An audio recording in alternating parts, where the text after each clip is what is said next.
is, first of all, we can only do the best we can. That's all we can do.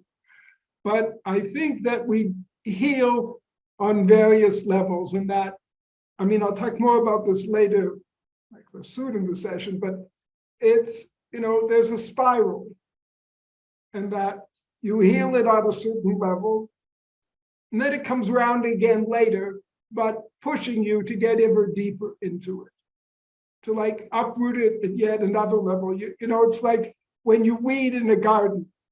At first, you just take out the top part and you think it's gone, but you don't know that you left a whole bit underground. Then you dig out and you try to get that. And sometimes you have something that has a whole, series of roots that are going, a whole system. And you think, get out one bit and you think you got it, and get another bit. And you have to working deeper and deeper to get way down deep and get to the source, the root of the root. And then it's ripped out and gone. And that's kind of what our journey is like. We're constantly going deeper into it and getting more of it.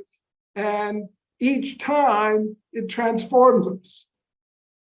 And it transforms, our life. And then we move on. And that's kind of our journey is so in a way, you could say we never get rid of it, but we do. We just go towards a more profound and essential part of that work and journey. And ultimately we do. That's why they call it liberation. Because we reach that point where we're free of those bonds that hold us and that get in the way of our being ourselves.